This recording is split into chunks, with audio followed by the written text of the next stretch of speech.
Hey friends, welcome to the Aeroponic Tower channel. Today I'm going to show two specific things with you that I'm growing, and that will give you tips to grow these if you want to grow these yourself. One of those is growing mushrooms without mushroom logs. Totally doable. So I'm going to show you how to do that, and you can grow them in your landscaping, as long as you're not spraying your landscaping with pesticides and herbicides and things like that.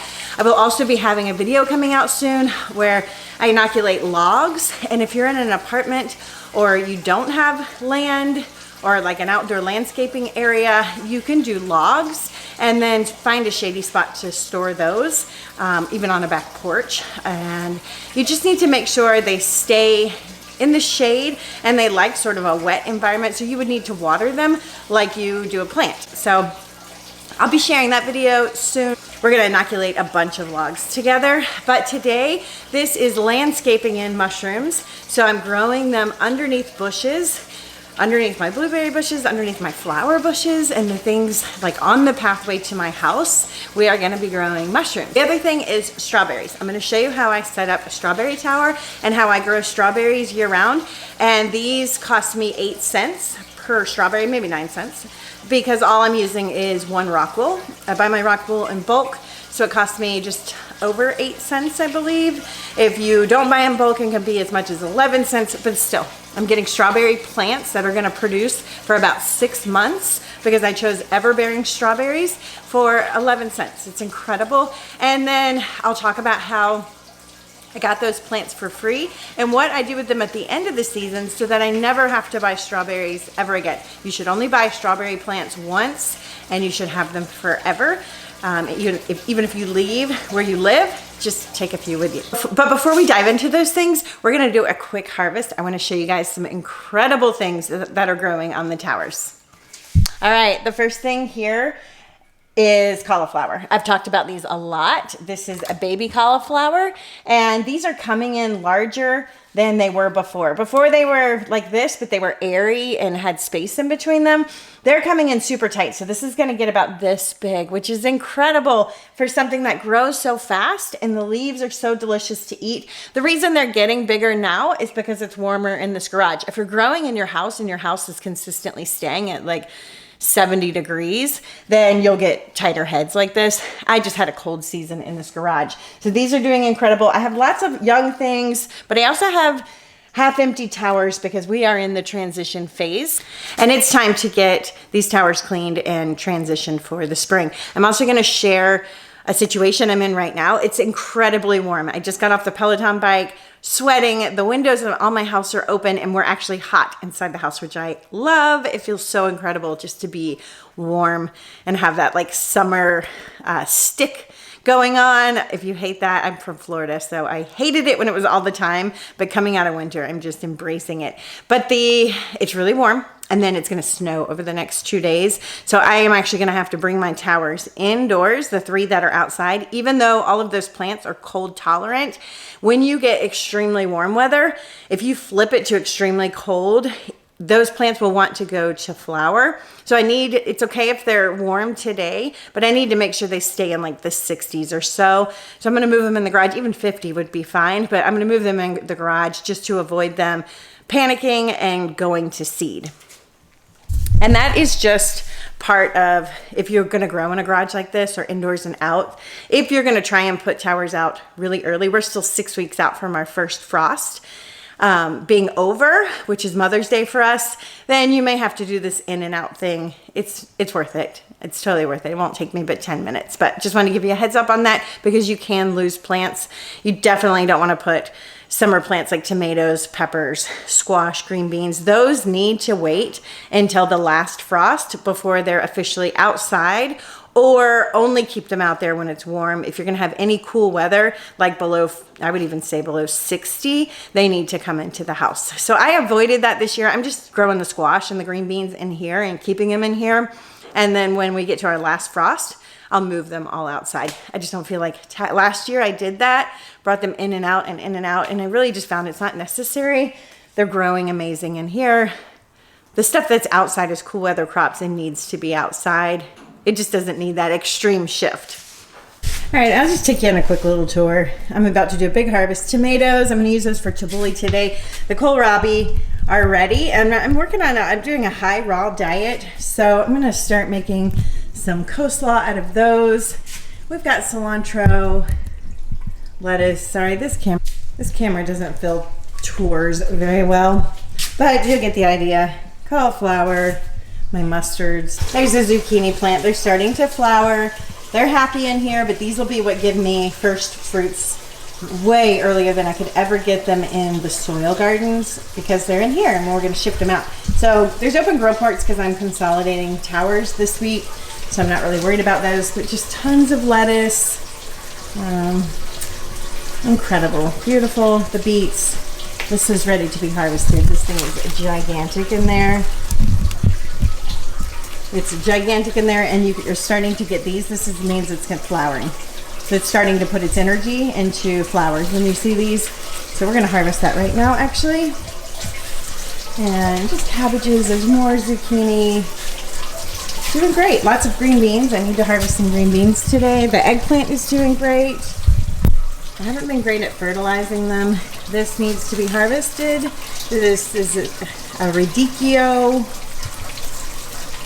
Peppers, just so much food, guys. So much food. A little messy. We're definitely in the messy season where these need to be cleaned and go outside, and lots of things need to be harvested. And let me show you my peppers. This tower isn't on its way out. So all of these are pretty mature. Doesn't mean all the plants are done. There are a lot of things that'll transition outside, but a lot of this needs to be eaten. There's better lighting, sorry. This is the tower I set up with the peppers. This doesn't. This is just thriving and will stay in the garage. Now, this lettuce needs to be eaten. I harvested a bundle of these the other day. So delicious. And then look right here. These peppers are insane. They are just doing so incredible. I'm so happy with the peppers. Here I have all this lettuce, and I harvested a bunch yesterday. I am just a trick if you want to do this for your family.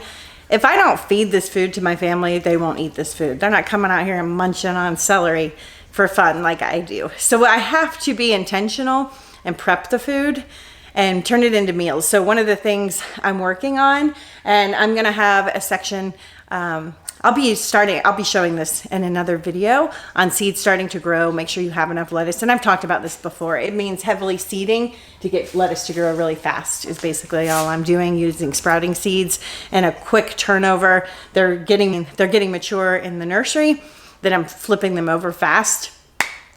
Wow, and I'm talking about a lot more things on this video than I thought I would, but it's hard not to share all this stuff with you guys. Anyway, all that to say, I'm growing a ton of lettuce, and my goal is to make these big salads and just have them prepped and ready to go on the table so that every night we're grabbing a salad. If it's there, we eat it. If it's not, we're grabbing whatever food we can. That's just our human nature. We kind of push the limits, and then we're starving, and it's give me whatever is available. So we're gonna make the salad available. All right, so I'm gonna harvest, and then I'll be back to show you. Hey guys, I have our harvest.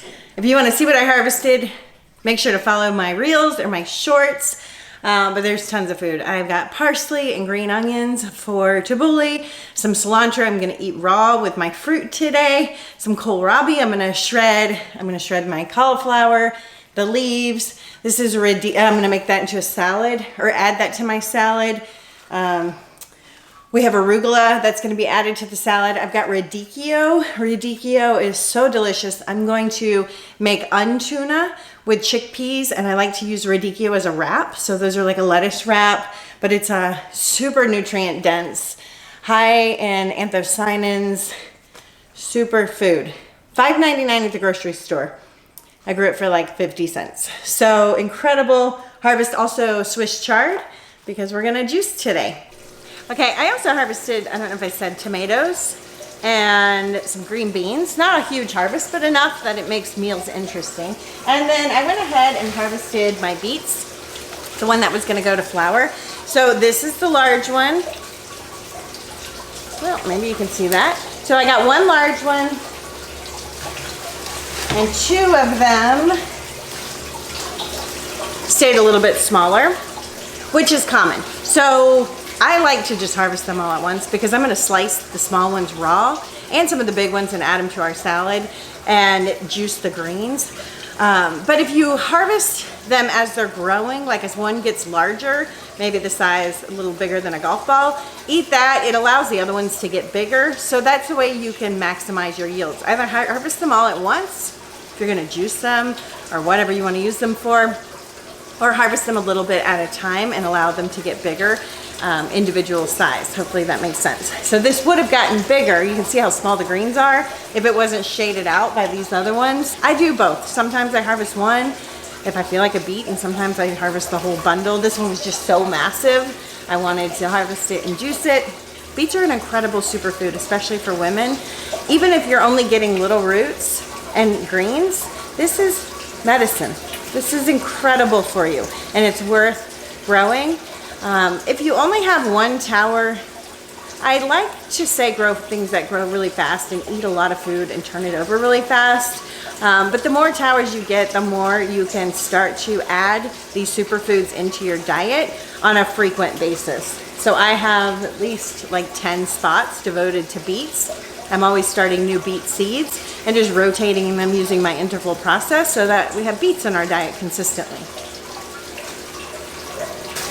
I also went ahead and harvested the stinging nettle. I have new nettle plants now that I started from seeds that I grew on my tower. So I grew my own hydroponic adapted nettle seeds and started plants with those. Super excited about that. These I'm gonna juice today, and I'll be pulling that plant out.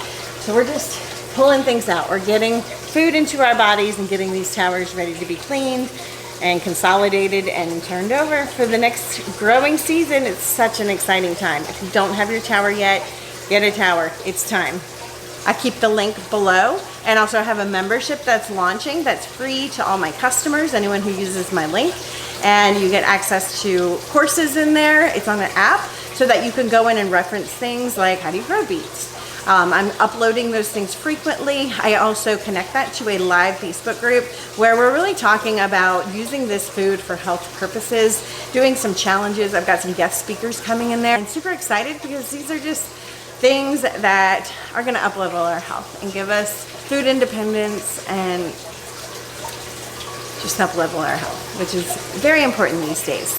All right, let's go take a look at these strawberries. This turned into a way longer video than I had anticipated, but I want to show you the strawberries and then we'll dive into mushrooms.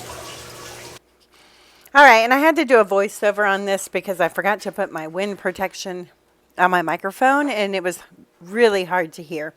But basically what I did is I took strawberries out of my garden. So I put strawberries in as a ground cover all over my yard.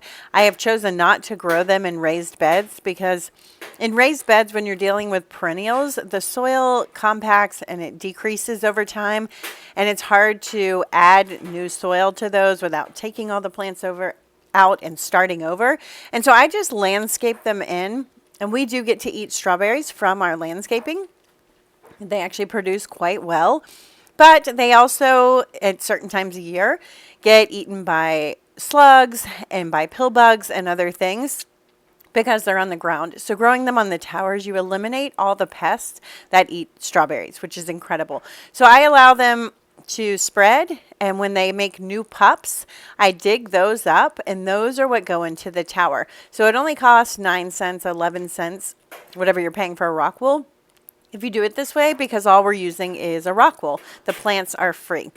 These will grow for about 6 months, and they're going to produce really heavily through the spring. In July, these are ever-bearing strawberries. They're going to slow down and not produce a lot, maybe just usually small berries. They keep producing, but they're smaller.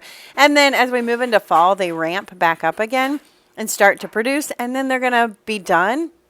In our area, it's like the end of October, and then I can take the plants out and plant them in the soil, and they will continue to grow there and make new babies, and then I have more plants to do this again in the spring. So I don't have to keep them in my tower year-round. I can use this as a strawberry tower for about 6 months, and then I can turn it over and start to use it for cool weather crops again. So we're just maximizing the yield out of these. And once you plant a strawberry, as long as you take care of it that first season, it will produce pups and you will have strawberries forever, which is amazing. And then as far as which varieties to choose, I recommend going somewhere local. These came from a local high school, and they raise money for the high school, and they are great at propagating and growing the things that grow really well in our area. So you want to find not a Lowe's or a big box store. They're going to have just strawberries that they purchased from a dealer. And those strawberries may do great in one region and not so great in another. So it's important to find local resources to get the best perennial plants for your area if you're going to plant perennials, and make sure they are the plants that are going to have the highest yields and really thrive in your environment. Now these plants look a little droopy and they're going to look a little sad for a couple of weeks, but they will perk back up and do great, and I will be making lots more strawberry growing content for you guys in the future. I just wanted to let you know this is something you can do, because it is the time of year to get your strawberries going if you want to grow them on a tower. Now if you don't have your own plants that you can dig out of the yard, the best option is, again, to find bare root strawberries from a local dealer that grow in your area, so that you can plant them in your garden after the season or in your landscaping. Most people don't even know that they're a strawberry bush. They just look like plants in your landscaping. Or you can find them already established in rock wool from other tower garden dealers. And then again, at the end of the season, put them in the ground, as long as it's a variety that thrives in your area. And next year, you won't have to worry about purchasing them. You'll be able to just go out and dig them right out of the yard. You want to soak them in some water, get them nice and clean, and then they are ready to go. And this morning is actually Easter morning, and I wanted to take you guys down the mountain with us to our small town. We live in a town, 900, and have a small church family. Our church is right in the downtown area, and on Easter morning we were able to do a sunrise service and breakfast and fellowship and worship together, followed by an Easter cantata, and it was just an absolutely gorgeous morning. So I thought I would take you along before we dive into the mushrooms and just let you enjoy a little small town mountain morning with us. We love the mountains. It's so peaceful, and on days like this where we're just moving out of winter into spring, it's incredible out.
So this is where I used to have no dig garden beds, and I have removed all of them, and I'm doing an edible permaculture food forest type section around the house, and I'll do some raised beds in this area, but it just was too high maintenance, and where we live things like to reforest really quickly, so it became very problematic to grow here. And I'm just grateful this year to be able to clean up this space and really get some established perennial foods in and some flowers and make it beautiful now that I have the towers I can grow in.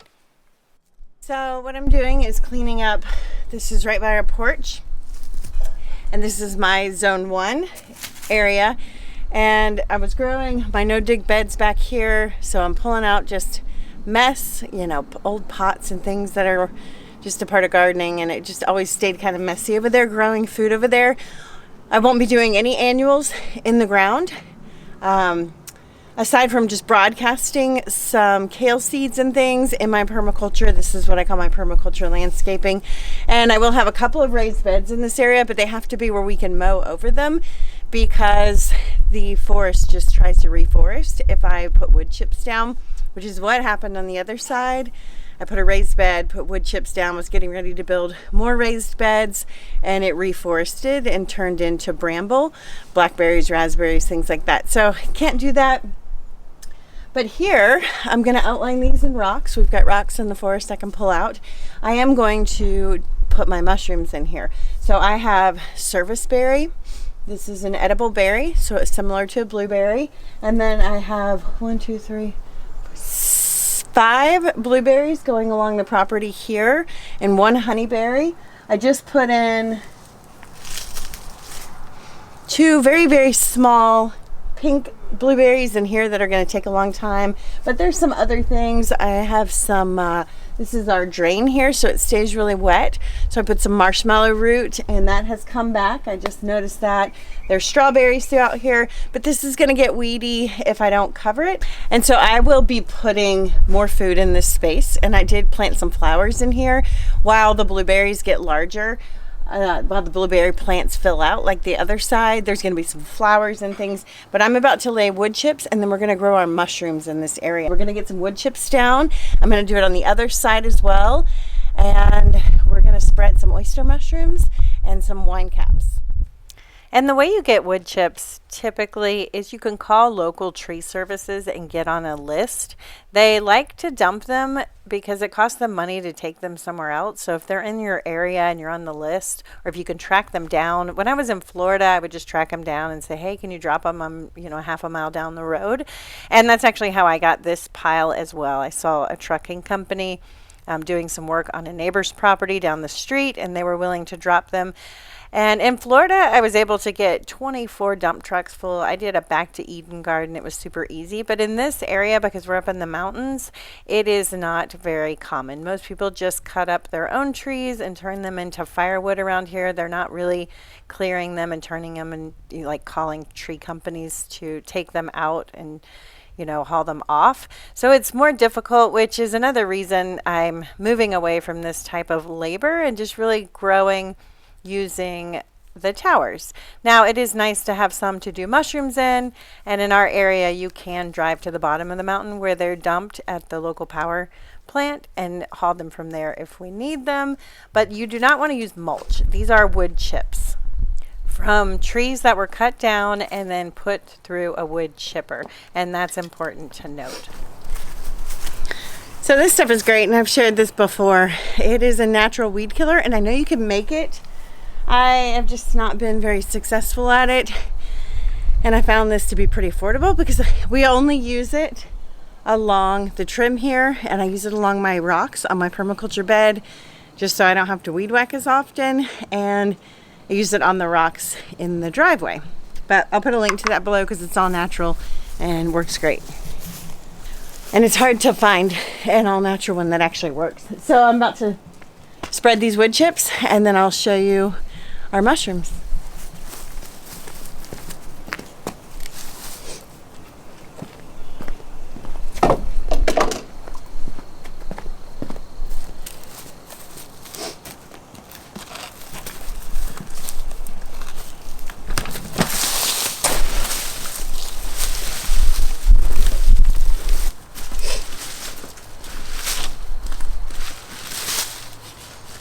All right, so I got one layer down. I'm gonna lay my spores, and then I'm gonna put a layer on top, maybe 2 inches or so.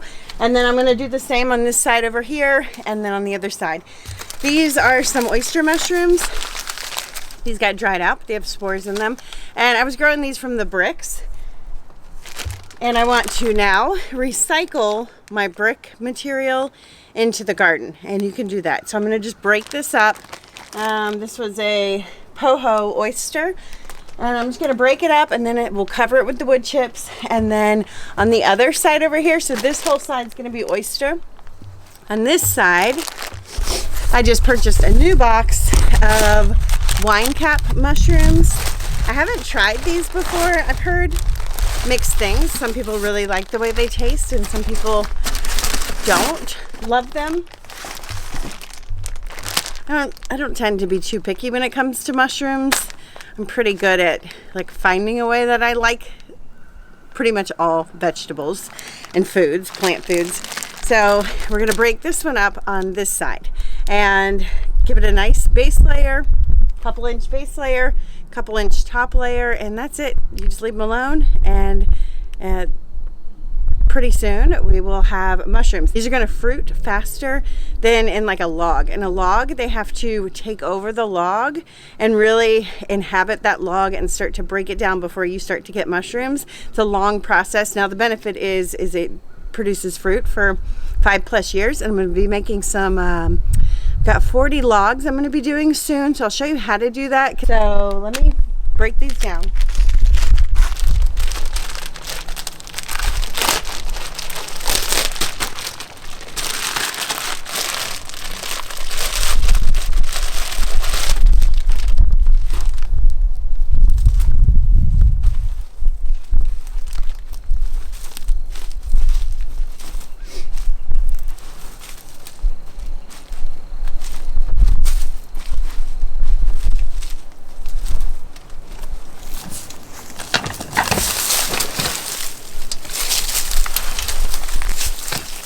And so I gave these a nice base layer, and then I'm going to put a layer of wood chips over the top to protect them. And these aren't going to produce for years like a log will. They're going to fruit throughout the season and then burn out. But it just gives us another layer of food security and fresh homegrown food. And it didn't take hardly any effort at all.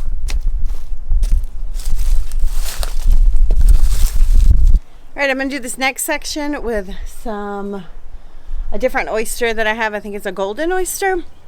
And I did bury some strawberries. I don't know if you could see that in the video. I'm not worried about those. Those are just pups that spread. I have strawberries everywhere. And I actually dug up 54 and put them in the tower. And that's what I do. I'm growing them on the ground. I'm growing them for the pups to get the bare root ones for the next season, and plant them in the tower. They'll grow for 5 or so months producing fruit because these are ever bearing, and then I'll replant them back in the ground, or I won't. We'll see what they look like, because I've got plenty of strawberries, and I did that intentionally. I put strawberries everywhere on our property so that I always have the strawberries that I like. There's always ones I can dig up and then transfer to something where they're actually going to fruit really well. They fruit here, but you get slugs and bugs, and they don't get as much fruit. So I like to use this as the place to grow them as ground cover, and then the towers are where it's at with the strawberries. All right, let's get one more load.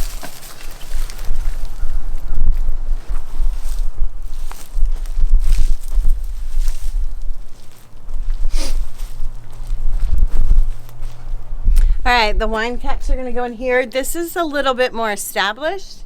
This is a honeyberry. It's already blooming. Those are going to give you the first berries of the season. So if you want to get berries before blueberries, and then plant your honeyberries. So honeyberries will come in, and then I have early, mid, and late summer blueberries, so that stretches the blueberries out for a while, and then aronia berries kick in after that. Service berries fall somewhere in between those. This I need to trim.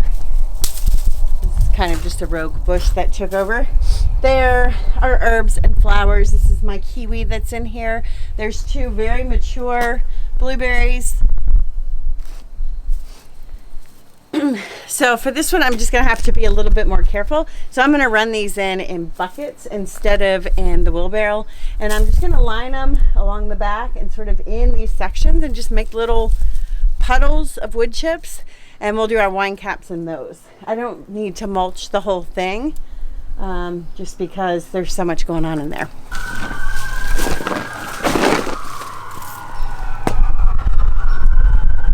You hear that? I don't know if you can hear that, but it's a car chase.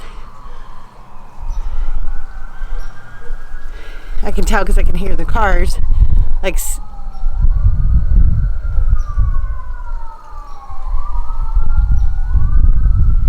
I could hear the cars like skidding and trying to get away from them.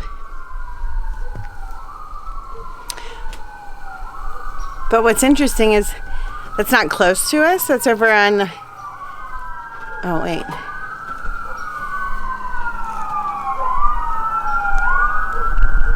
Now it's close. They're coming up this back road here.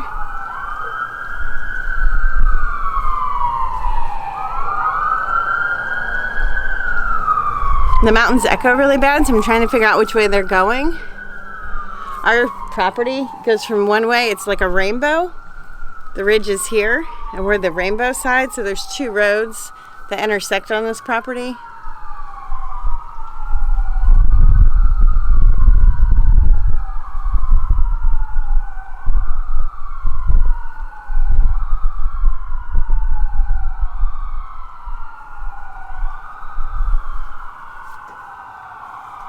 They just went by right here. It sounds really, when I say right here, it's like a mile down the mountain. It's far. But it echoes.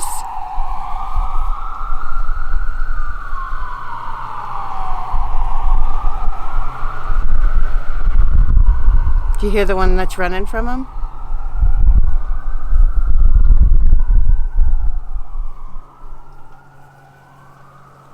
Okay. So where they were coming, there's a road here, and then there's a road that kind of does this around the mountain, and they were coming here, and I was trying to hear if they were going to come back around this way. It's still a half a mile to the road this way, but they turned right, so we're good.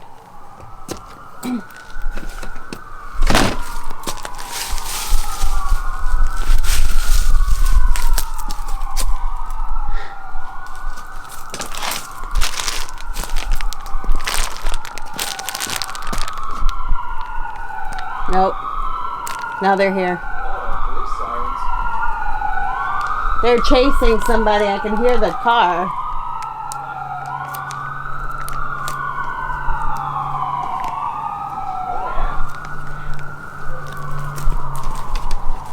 Well, I thought they went right off of Bear Creek.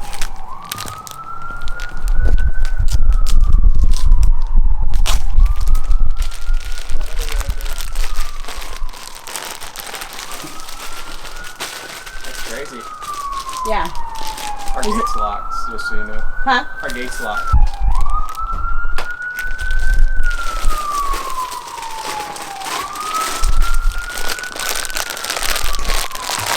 They're still coming.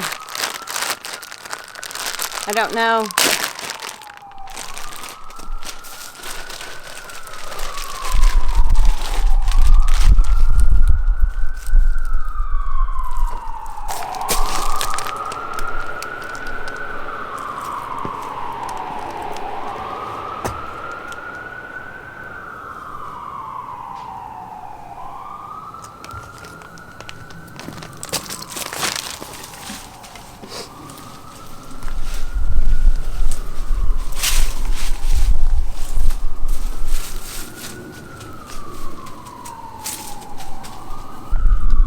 Jeez. They're circling back.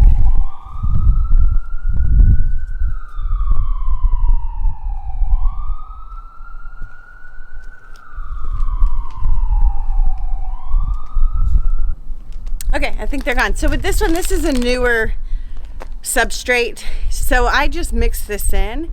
I don't have to bury it so much. The others were spent. I'm trying to get those to kind of spread and regrow and come back alive.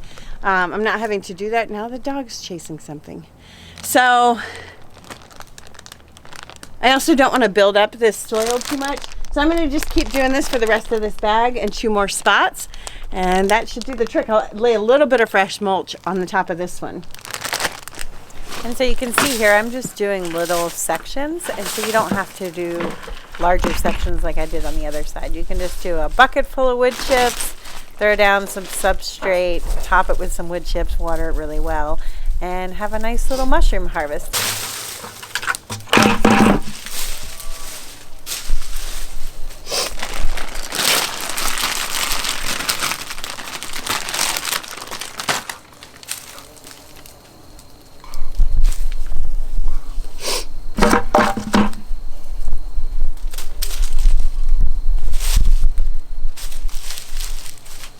There's still sirens.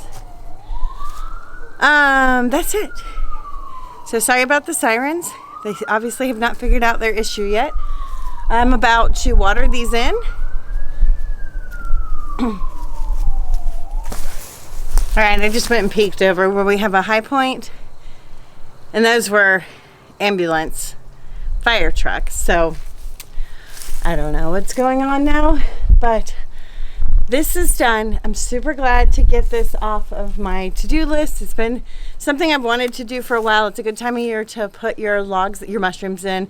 It's a good time of year to cut your trees down because they haven't put all their sugars and their starches into making leaves yet. You want to cut them down before they do that.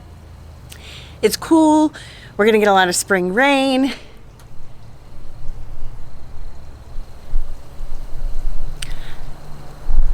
So we have this project done. It's also a good time because I don't want to do this once there's blueberries on the bushes. There's tons of flowers, but if there are blueberries, I might knock them off and things like that. So we got it done. Now we just wait. I'm going to give them a good watering. Tomorrow's going to be a really hot day. So I will water them for the next 2 or 3 days just to make sure everything's happy. And then we should start to get some rain after that. And I will make a video and show you guys as soon as these pop up and become food for us. And just in this section alone, just to kind of give you an idea of how you can landscape food in, we have a honeyberry, I have a male and a female kiwi, I have 2 very established blueberry bushes that produce the most blueberries out of all the bushes I have. There's some hydrangea in there because I like them, they're pretty. There is sorrel, a green sorrel, and a bloody sorrel. I have strawberry bushes, green onions. I have some cleavers, which is a wild herb here that just self-seeded in this area.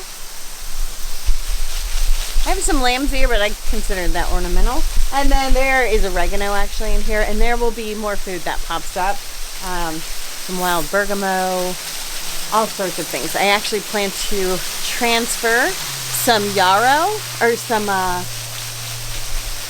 mullein. I want to edge this instead of the lamb's ear. I want to edge it with mullein. So I'm going to be digging some of those up off the property in other spots because mullein is an herb that I use a lot for teas. And I just like to have it available. I also think it's so pretty. And then when it flowers, it's nice to use the yellow flowers to make an ear tincture for swimmer's ear.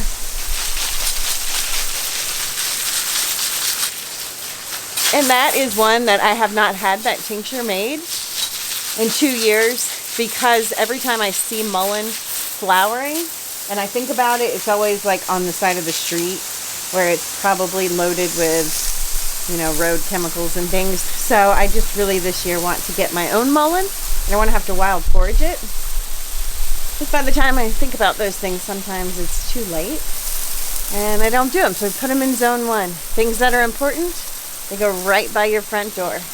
They go on my driveway where I walk by every day. I put things, my towers are right where I park my car, and that's intentional because then I see them. So I do have more on the side of the house. There's more blueberry bushes. I am going to fill that with wood chips and do more mushrooms along that side of the house as well. I'm just gonna wait until they fill out a little bit because that part gets a lot more sun. This is pretty protected and filtered. Over there it's definitely a little hotter. I might even save that spot for my logs because I would love to have my logs somewhere I could hose them, because if you can get them wet, you can encourage them to fruit and kind of time it. Like if I want fruit next week, I can start watering them this week every day and get them nice and wet, and that will encourage them to fruit. So having them on the side of the house next to the other blueberries means the hose can reach, because the other places I keep my logs, the hose can't reach over there. So I may do that. That sounds like a good option, actually. That's just another step towards food security, food independence. And really, this costs very little.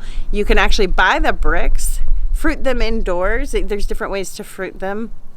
I'll put a link below where I purchased these, and you can check out all sorts of videos on their website. And then when they're spent, you can put the rest out here. So you're just getting so much out of that product, because these will keep fruiting. Indoors, they burn out in those bags, but on these wood chips, they're gonna keep fruiting and fruiting and fruiting. So I can't wait to show you guys. Thanks for watching. I'll see you on the next video.